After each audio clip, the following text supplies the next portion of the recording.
On that day, Jesus on the cross, bloody, bruised, and beaten, he looked down and saw his mother standing next to the disciple that he loved, and he said, "Woman, behold your son." That's what the text says.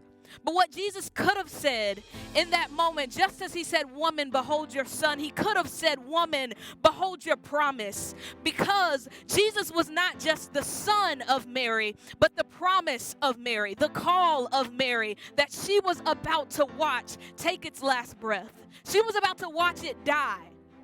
And I wonder, what in our life during this season that God birthed through us have we had to see die? Jesus not only says, "Woman, behold your son," but he looks to John, the disciple that he loves, and he says, "John, behold your mother." There's a promise that we may have to see die.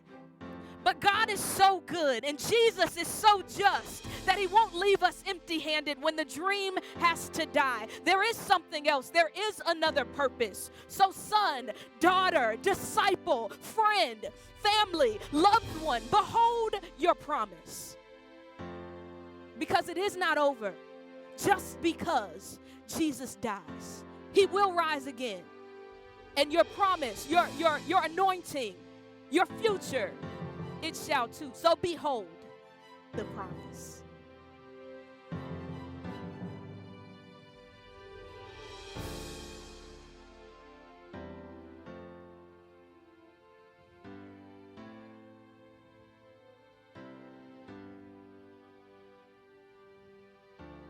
It is common within families to have unique special relationships between a father and his daughter and a mother and her son.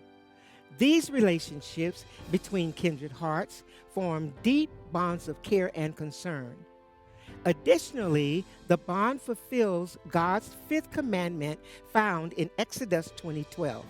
Honor thy father and mother, that your days may be long upon the land which the Lord your God is giving you.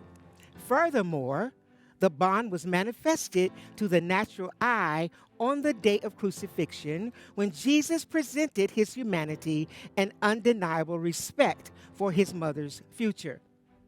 Jesus' third word from the cross, John 19:26-27 reads, "When Jesus therefore saw his mother and disciple whom he loved standing by, he said to his mother, 'Woman, behold your son.'"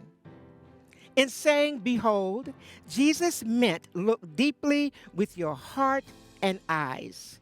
In his sovereign nature, as both God and man, he came forth with the instructions to Mary. Triggered by the love in his heart and overshadowing his pain, Jesus acted, knowing that his life would soon end. He looked down and spoke. Mary looked up and understood. Their blood and bond was intimate in nature and never boasted of his divine uniqueness. Jesus' condition was deplorable, and he was barely able to speak. Mary's face showed extreme sorrow. Moreover, like any devoted mom, she surely cherished him, remembering special moments as he accomplished things for his father.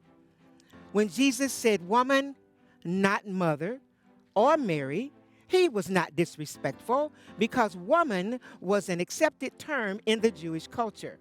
More importantly, he was protecting her from the mean and accusing crowd. Mary's eyes were on her firstborn son. She was not surprised by his failing condition and knew they could only connect through their deep, intimate love from a distance. This instruction about family love was not just for Mary, but for the world then and for us now. Jesus, in his all-knowing nature, showed us a heart overflowing with love, what it looks like and should be. Unconditional love, channeled supernaturally to the natural eye for those he loved. Jesus' omniscient power honored Mary because she deserved perpetual care. On this day, at the cross, she stood as a widow, helpless and without a plan of care. She would soon be rewarded for raising and watching over the promised Messiah, be sustained to fulfill his Father's mission. Once again, Mary was blessed and highly favored by God for a job well done. Bringing his instruction full circle, Jesus spoke to his beloved disciple John in verse 27, saying, "Behold your mother." John looked up and he understood. Jesus had given his mother a new son and a new family. John had gained a mother. This act ultimately portrays that Jesus gave of himself and established the standard of providing care for our loved ones when we are no longer here. Does this not bring it home to us today? Jesus is at work transforming our lives by pouring love into our hearts, drawing us to his divine power, and always looking down to protect and provide for his own. Our reward comes when we establish kindred bonds to model Jesus' example in relationships. Always honor your parents like Jesus. Protect your family like Jesus. Provide for your family like Jesus. And always put family first like Jesus.